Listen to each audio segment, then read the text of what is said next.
It's a nice kind of relationship to have with the universe, I won't lie to you.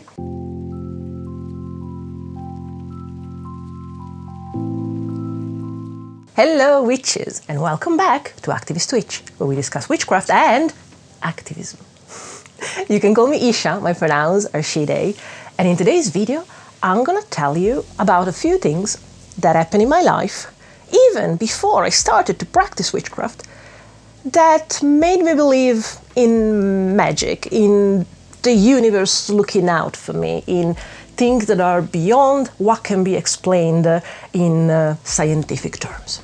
But before we get started, let me remind you that I've opened a Ko-fi. And if you appreciate my work here, you can directly support me there on a one-off donation, a monthly donation, or you can even buy a tarot reading with me, Italian style. The low-income option starts at £5. Tarot readings are limited to just a few per month now, so if you don't get one in time, don't worry, they're gonna reset on the 1st of the next month. And hey, if you decide to support me there, thank you so very much. This is a video that I've had in my head for a while. As you might have noticed in the last month, more serious issues came and had to be discussed. You might have heard me say before, I do not intend to do more than one video essay every few months. But accidentally, the end of January and through February, I just found myself having to discuss things that otherwise people were ignoring. So if you don't know what I'm talking about, I have a few videos about cultural appropriation now. I have my last video essay on the opposite of capitalism. The last note that I would leave on that is that since making the last video, which is responding to racist arguments, defending cultural appropriation, there are two amazing readings that I have found that I am going through that I think deliver very well the issues that we have with a larger cultural appropriation that you might think about, which includes the Kabbalah and Egyptology. Two books I've been made aware exist about this. One is a zine by Ezra Rose, it's linked down in the description below. The second one is a book that just got out. I think it's an academic, properly scholar book, by Rune Niord, Yearning for Immortality, the European Invention of the Ancient Egyptian Afterlife. I'll leave you to that. I do not intend to take more heavy subjects on for a while, because I'm just a person and I need to have a life. And you know what? Let's talk about witchy fluffy stuff. Fluffy, I challenge you to fluffiness. Okay, in fairness, and I said it before here and there, I think I have good reason to believe that there's something beyond the observable, the measurable, because things have always happened with a bizarre synchronicity in my life.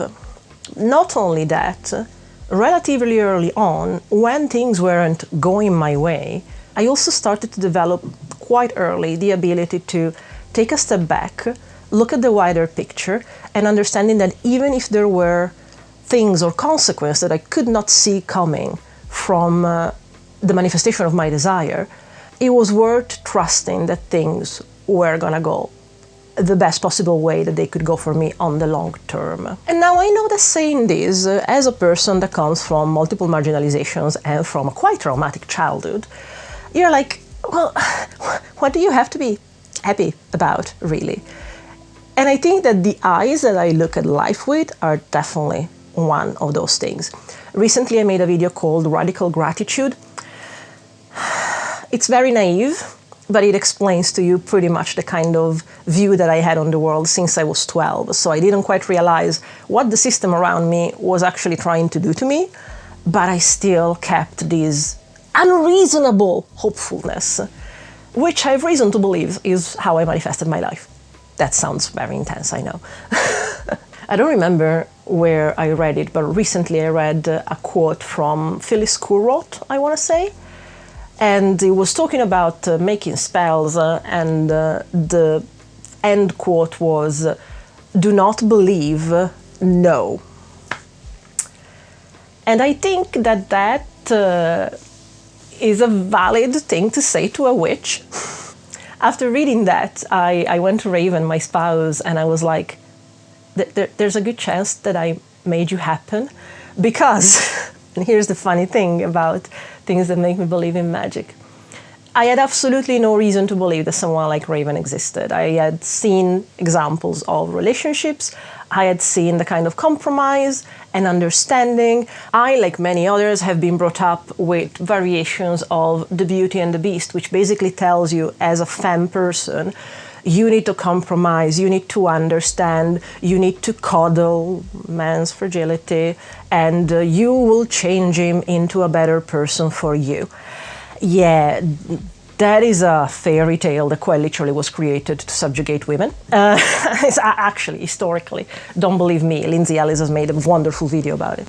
Without going there though, that's what I mean. Like, my vision, even of romantic life, was always related somehow to martyrdom, to you need to take it and eventually your sacrifice will be recognized. Yeah, that's how you get into domestic abuse.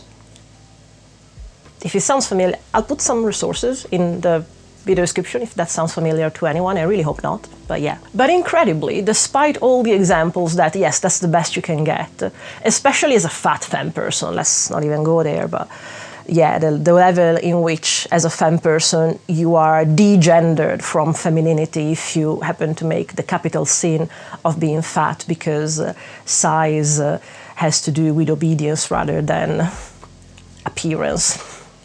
But yeah, despite all those examples, I still had this blind belief there's someone that sees the world like me, there's someone that sees value like I do, there's someone that's gonna see that value in me and is gonna treat me and show me love the way that I know exists.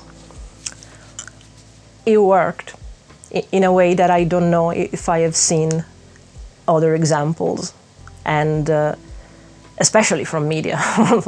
First of all, from media. And it's peculiar because then, in hindsight, my question is, how did I know that these existed? I had never seen these actual examples without the sacrifice, without the compromise, without the self-immolation to be deserving of love. So how did I know that it existed? I don't know, but I knew. So that's one of the largest, widest things. The second thing happened relatively in my career, but actually had to do with my life at large as well. And this I understood especially after being in the UK for a few years and understanding how the job market worked. And so, in hindsight, how unlikely it was that things happened the way they did. In very brief, I lived in Ireland for a few years with a very bad ex-boyfriend.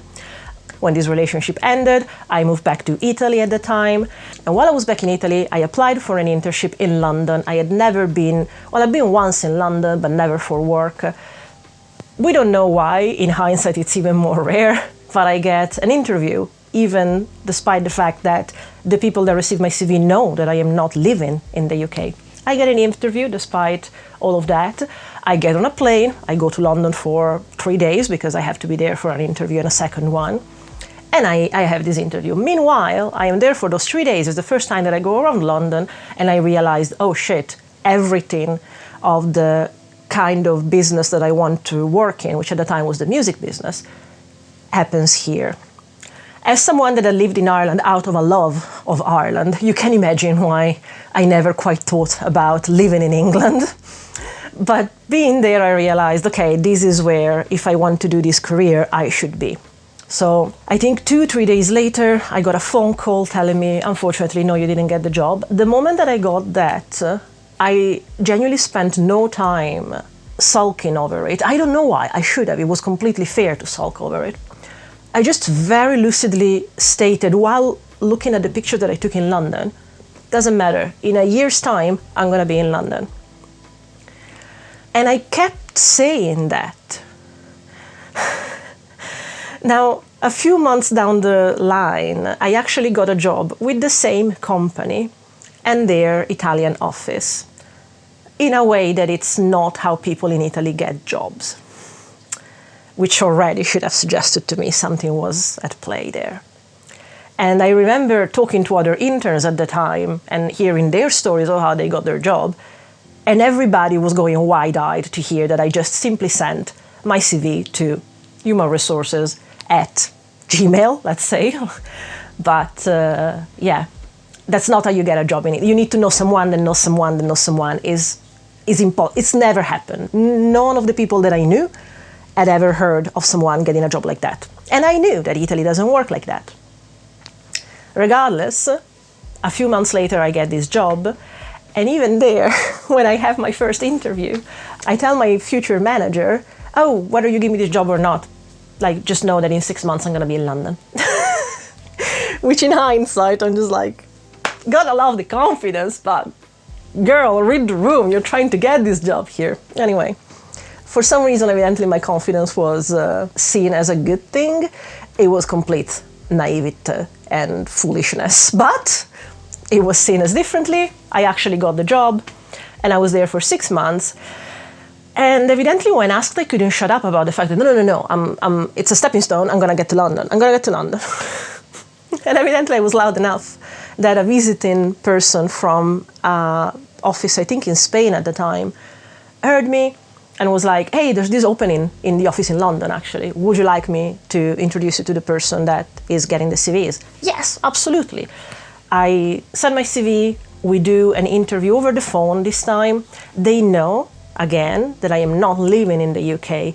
And as much as there's freedom of movement at the time between Italy and the UK, it's not the most convenient of things to take a candidate that needs to be relocated rather than someone that is already in London in the UK. If you've ever done a job interview for anything, you know that you need to be prepared, you need a safe environment, you need to chill, you need a lot of things, especially in hindsight as an autistic person. My interview was done while I was traveling to go to the Milan Fair. So I was just literally walking outside this huge fair pavilion that I just got to.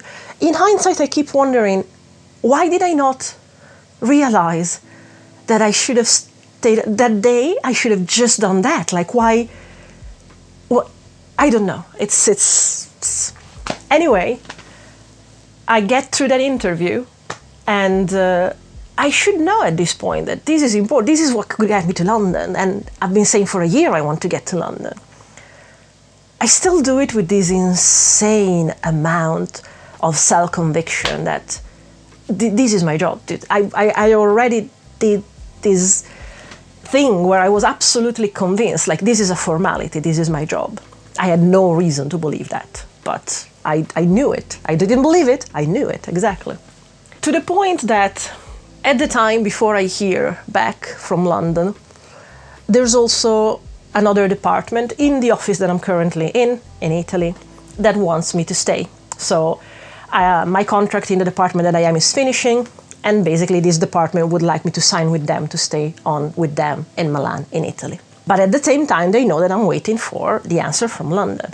I was so absolutely convinced that London was my thing, that at some point, when pressured to let them know, I was just like, if you want me to give you an answer now, the answer is no, because London, I need to wait for London to tell me. So basically for, I think, 2 days, I lived in this limbo where I refused the job that they offered me to stay paid permanent at the point in Milan, and then hearing back from London. And I picked up the phone, and someone from Human Resources in London told me, yeah, we would like you to move to London. Because since I have lived in the UK and applied to jobs in the UK, I know that that doesn't happen. But it did the time that it was necessary to get me away from Italy and to get me here. And my life here started to make sense on so many levels.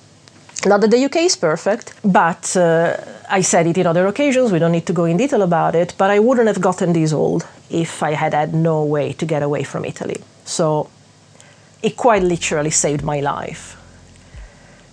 In a way that has never repeated, because, again, learning more about how the job market works for holistic people as well, especially, this doesn't make sense.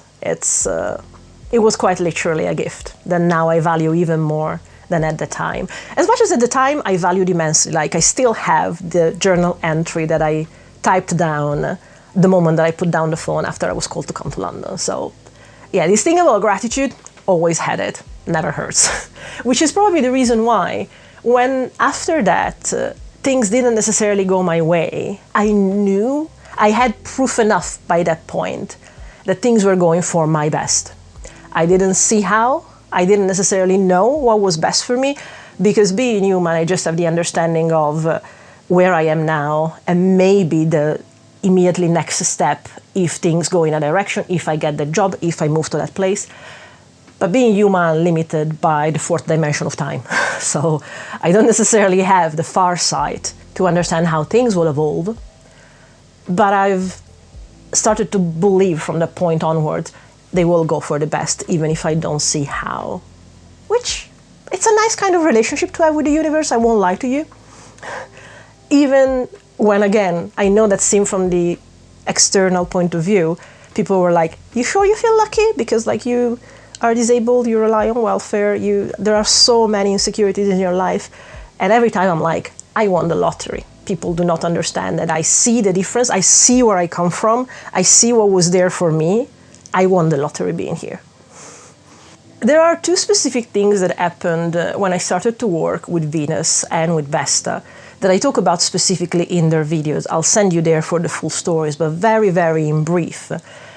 I started to work with Vesta accidentally because when we were at risk of homelessness, and I had just started practice witchcraft actually. For some reason, we were looking for places. There were no places available because there was a rent market scarcity in, I think, the entirety of Wales and England at the time. So a lot of people were basically bidding, warring for very little places available to rent. And it was the first time that happened in my stay in the UK. Even in London, I never had that much trouble to get a place. But it was my second brush with homelessness because of that, and it was getting problematically risky. We had to stay like a month over our eviction date. There's anxiety when things like that happen. And at the same time, because of the lack of places to rent, prices had skyrocketed to a level that, on average, with what we were taking from benefits, we could not afford safely. Like we would not have enough to then pay for food and for bills. It was very problematic.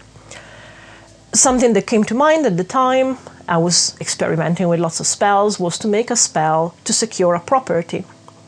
And while I was preparing this spell, this random knowledge came to my mind of, oh, isn't Vesta in the Roman pantheon the goddess of the house, the hearth? Shouldn't I ask her? How is that information there? I don't know. I was raised in Italy. I imagine at some point it was talked about, even though, if you ask me, we do not study the Roman pantheon at any point in school.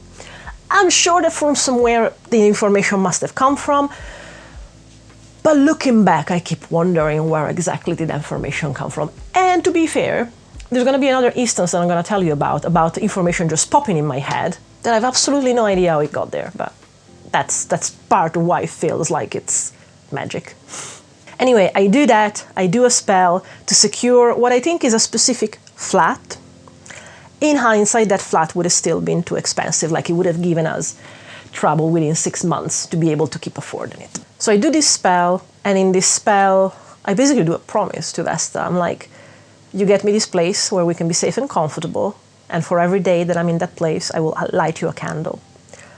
That flat doesn't go through, but again, it would have been hard to be safe and comfortable there because it costed more than £100 more per month of what we pay now. But it was the average at the time. Actually, it was a quite lowly priced place at the time. We don't get it. I get worried.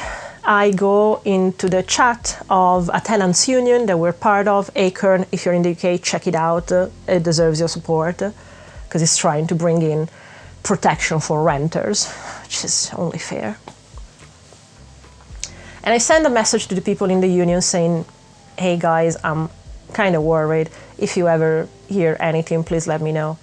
Somebody messaged me privately saying, actually, I've spoken today with a friend of mine. Their tenant just left, like in the middle of nothing, and no notice, no anything. I will put you in touch, and probably you can have that place. I think the very same evening we go and see the place, which is this house, And we look around, we fit. At that point, we were even thinking, should we just rent a room somewhere? Should we sell most of our stuff and just fit down in a room? And we meet the landlady, we meet her brother, and we see the house, we fit, it's lovely. It's close enough to town that we can walk. It's amazing. And she's like, I'll give it to you for this. If you want it, it's yours. I'm not going to put it on the market. Just let me know when you want to move in. And the price that she gave it to us for was the same price of the place that we were evicted from. But as I said, at that point, everything had gone much, much higher. So according to anything that was happening, this does not make sense. This should not have happened, but it did. And that's one of the things that I believe it's magic. Something similar happened when I was questioning whether to start working with Venus or not, because in my head, in the Orphic hymn to Aphrodite, I think, there's these lines that make you think, if you look very closely, that maybe Aphrodite is not necessarily in friendly terms with the three virgin goddesses, which are Athena, Artemis, and Hestia. And so I was like, oh, it's not the kind of goddess maybe that I should be working with, because I already work with Vesta, I don't know. But a certain kind of thing started to happen. And so I accidentally accumulated things that basically would have made an altar for Venus, a statue, nice tea light holders. I also made a spell at the time asking for her help, but I was like, I don't know, I don't know. At the time, I talk more specifically about it in my second Venus video, which I'll link down in the description below. I was dabbling in a certain kind of sex work, which I hadn't done in a while, like I was sort of phasing it out. So there wasn't any promotion or any activity on my side. Regardless of that, one evening at the end, I want to say, of June 2023, I suddenly received a huge donation for what I do there. And I'm like, that's interesting. I hadn't thought about this in a while. And I look at the statue and I'm like, that is you, isn't it? And then, I don't know what gets into me, but I decided it's a good thing to challenge a deity, don't do that. But I'm like, if it was you, let this happen again as we turn to July. And if it happens again, I know that it was you, and we'll start working together. Lo and behold, at midnight of the 1st of July, the same disproportionately huge amount of donation comes. And I'm like, okay, that's fine, let's do this. The last thing actually happened recently. So I've had some health issues, and I've been fighting for a bit with my GP to understand what kind of medication to go on, to reconsider, because I have certain medication that conflict with other medications that I have. Yeah. One day in late December, I think it was the 31st of December actually. Anyway, we go there, and while we're walking, the usual route that we do walking, and we're talking about other things, my eye gets caught by the presence of, the weeds that come through in between the pavement. And the moment that my eye focuses there, despite the fact that we're talking, so my mind is actively somewhere else, the word passiflora comes booming in my head. It wasn't actually the thing that I was looking at as a weed, because I didn't actually know what a passiflora was. Just the word came to me. And I went and actually looked it up, and I understood what it was. It's a kind of flower that I've actually seen. I just never knew that it was passiflora, passion flower. And I read about it, and it turns out that passiflora is used exactly for the thing that I was going to lament to my GP, and they wouldn't listen to me for. So I think a week later, not even, I order some of the supplement, just of the powder of passiflora. And I start trying it, and I take one a day. Within a week, the issue that I had that usually was exacerbated when I was eating sugar, all of a sudden it doesn't happen anymore. And it's interesting. Why did that word specifically came to my mind while going to the GP for that issue? I still don't know, but it happened. In that same vein, I don't remember what I was looking up, but something called cat's claw came up. And actually I ordered it, and it's an anti-inflammatory, basically. And it arrived today, and it was interesting to me to think, I feel like my witch's apothecary and my health supplements stash have mingled now. Now I need to see if they sell Eye of Newt. Technically, there's also the spell that I did last year that you actually saw, because it's here on the channel. It's peculiar because you know how you hear witches always going on about, and I respect that, I kind of understand why. Oh, I'm going to tell you how I do things, but I'm not going to show you myself do a spell because it's private. And I get it. At the time, in my naivete, I was doing a spell and I decided to film it as it was happening and to explain as a voiceover what I was doing. You can still find it. It's last April. I did that spell. Julio. There's the cat that I'm trying to adopt on the yard. I usually fed him every day. And when he meows, I understand that he's calling me for food. Quickly, quickly, okay. Yes, I did the spell. 11 days later, I had already been rejected for an artist application for an exhibition and a project that lasted a year. I had already been rejected. 11 days later, after doing this spell, I am called saying, actually, would you like to do it anyway because someone pulled out, so would you like to do it? And since then, commissions and things have happened. And that spell was allow me to be in a position where I can talk to people about what I do and what could improve their way of dealing with the world and the system. Also, the very interesting part of that is that anything that I do naturally includes myself and Ray. We are one. We just happen to sometimes districate our bodies. That sounds much more kinky than I meant it to. Oh well. The same thing happened to Raven the same day. So they had been told no for an artist application that they did. The very same day, 11 days after I did spell, they got the same email. Two completely different things. Oh, actually, we got more funding. Would you like to be the extra person in this? So these are my experiences with magic. What are yours? What are the things that made you go, okay, this cannot be explained in any other way? Let me know. And until the next video, I really hope that we can hex the patriarchy together, because there's need for it.